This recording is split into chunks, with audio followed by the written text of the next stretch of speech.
Kung dili ta mo sunod sa pagtulunan sa Ginoo, magsige tag supak-supak, nya maghimo pagyud og mga buhat nga supak sa Ginoo, iya gitang pamatyon. Mao nang naa sa atong unang pagbasa, gisugo niya ang mga anghel sa pagpatay. Giuna ra ba ang taga didto sa templo?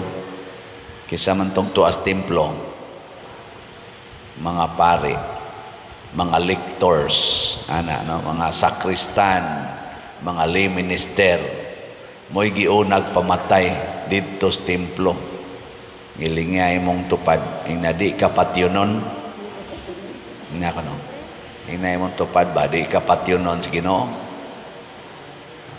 Kay usahay, nagtuo ta nga kining atong pagsimba, kining atong pagsigig balik-balik og simba, pagrosaryo, pagmisa, igo na ni aron nga mahimo tang qualified, makapahimuot tas Ginoo. Pero sa atong unang pagbasa, gipauna niyag patay tong tuas templo. Nga naman, daghan nato nga nagsigig simba, gasigig sangpit sa ngalan sa Ginoo, pero siging supak-supak sa Ginoo. No? Daghan.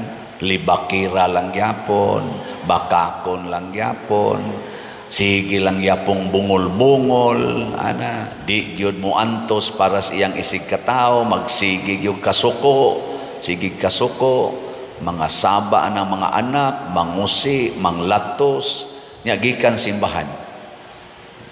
Sama na, patyonon. Di ba?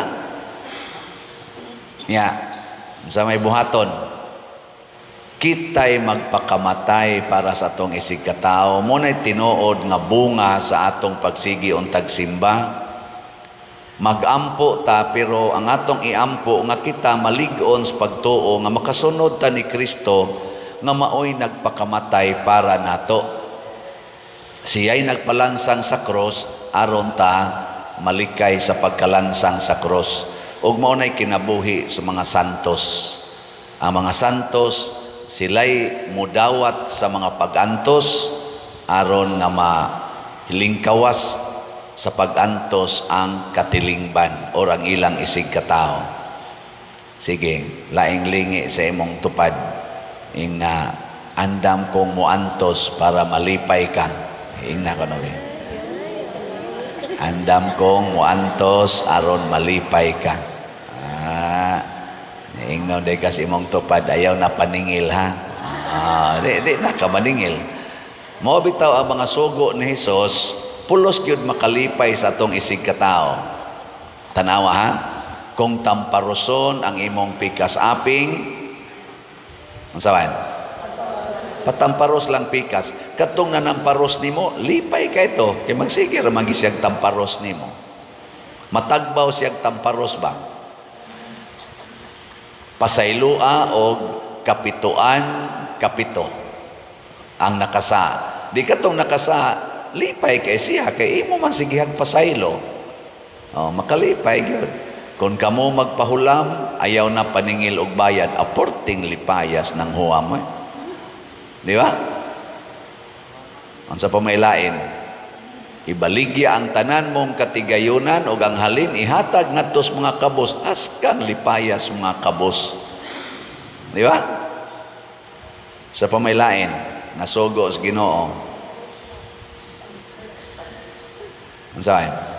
Napamoy na hibawan? Ha? Kana na, hinungdag. Dugaya sa ninyo, kuan.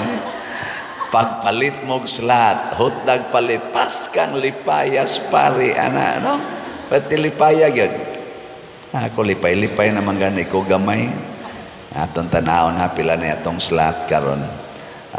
Ang SBF dag para sa atong kumbinto, 33,894 na ang atong halin, 26,106 na lang ang nahibilin, tag 500 pesos per slot. Nya nasa ni siya 16 slot challenge nga tag 8,000 per challenge, 168 na ang atong nadawat nga 16 slot challenge. So, pakpak, yes. Makapakpak kita sa kalipay kay sunan ganang namalit mog slots. Nya ang atong kapilinya di Fatima nga slots para sa second project 6,000 man to atong gibaligya worth 6 million. Ang atong halin, total halin kay ang dinhis ato 4,740. Ang dito sa kapilinya nga nahalin, ambot pa ba kasi sila'y halin karon 943 na. So total 5,683. Ang nahibilin 317 na lang ka slots. Ato gining home nun karong si Manaha 317 kajutay ana kamo gitingin din hitanan mamalit mo ana katunga na ani ang mawagtang no nya napagyoy mamalit ato mga online so kadali ra ning hotdon mo na ato sa ning hotdon nya naa ni 20 slot challenge nga tag 20,000 24 pa ang atong nadawat. Pakpakan sa nato gyapon, salamat kaayo para sa atong pagpadayon sa pagprocess sa ato dihang yuta para sa Kulumbari na maligya gyapon ta ang slot nga investment slot katong DSAP tag 500,000 per slot. Nakadawat na sa tag 204 ka slots as of yesterday. Pakpak na sad. Makapakpak tas kalipay tungod aning mga tao nga kanabang nagtuman sa sugo sa Ginoo kay makalipay lagi gyud. Generosity may ang tawag ani, charity. Makalipay gid na siya. Pero naa gani nato ang kadawo, naa nato ang purti gyud ka kana ganing kama dali kitang masuko, dali kita masina, naa nato ang pagkaambisyoso, ana partigyong guula. Mo bitaw ang atong nasod ron ug mutan-aw mo sa social media pagka gubuta gyud paminawon kay ang accusation sa atong mga government officials nga sige kunong korupsyon.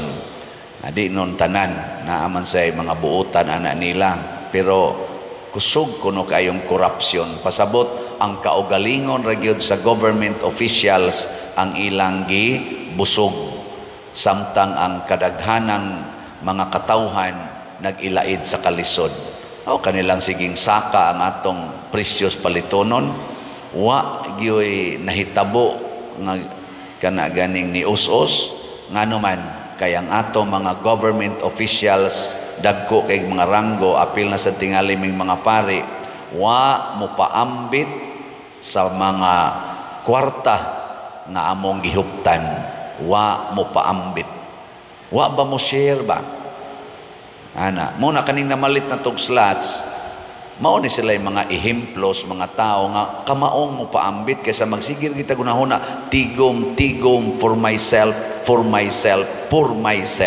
ana mao na makaguba sa atong katilingban.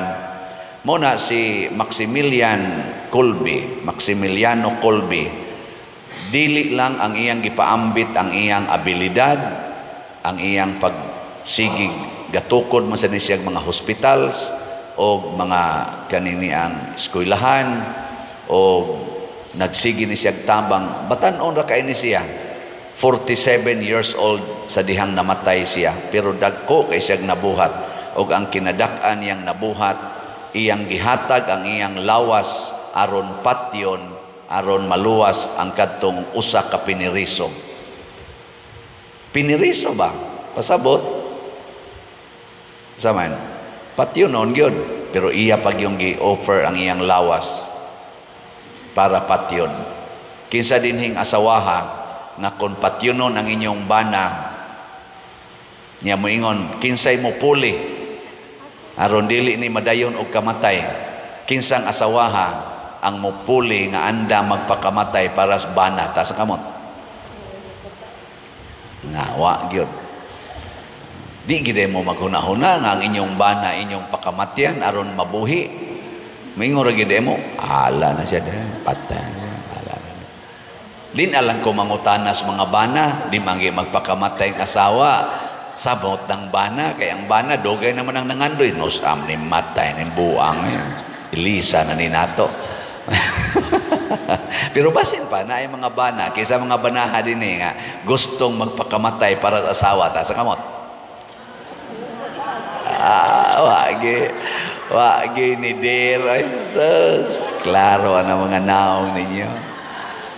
Kanina lang, be. Pangutan ako ninyo, Pader, o kami mo'y patyonon, magpakamatay ka para namo. Gigi, pangutan ako na ako. Ay, dugay na.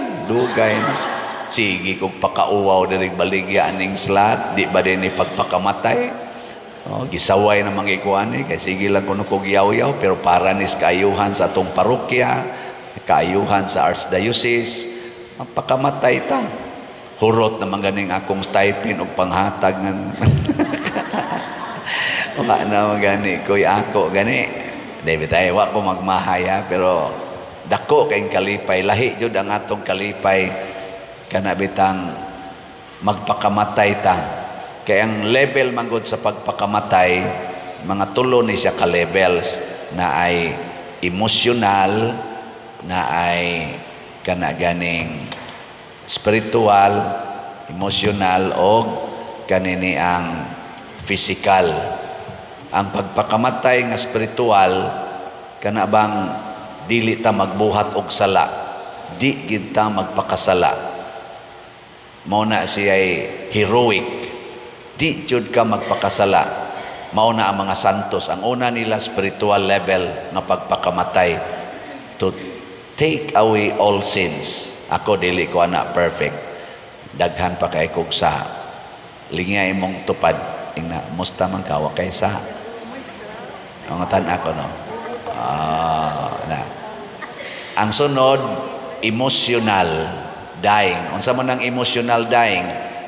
Kana bang di ka mopagawas sa imong kasuko ngadto sa imong isig ka tawo, imong iluom ug adto nimo i-offer sa Ginoo. Mo nay gibuhat sa mahal nga Birhen Maria, mo sa nay gibuhat ni Kristo. Wa sila mosyagit, wa magyaw-yaw, wa manginsulto, bisag sakit na kay ilang gibati, ni hilom og ni sultis Ginoo. Kana mga asawa nga yaw-yawan kay karon, hala, pag-practice mo og emotional dying.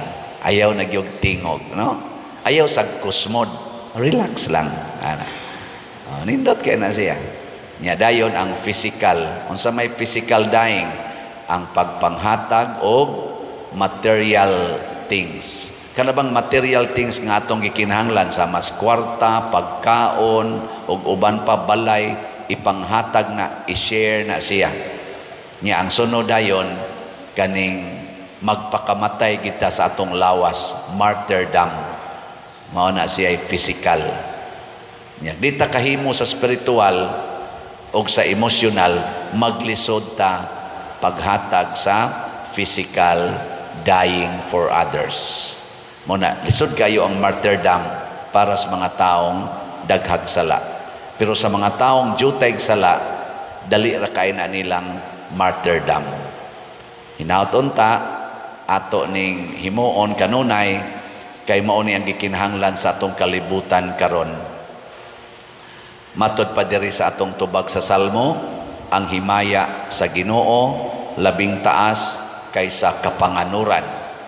Pasabot, ang ato gyung pangandoyon dili ang atong himaya, ang atong kalipay, kung dili nga maapilta sa himaya sa Dios, bahala nag ang atong lawas kunis-kunison dinhi sa yuta.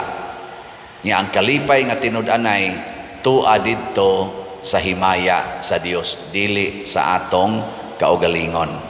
May katapusang lingi sa imong tupad, ing na sugod na kog pakamatay karon. Ina, isaad ba yun? Ako no, sugod na kog pakamatay karon. Nindota no. Ang uban, nagkusmod lang yapong naong. Sige lang, hala lang mo diya. Gina, manindog na ta.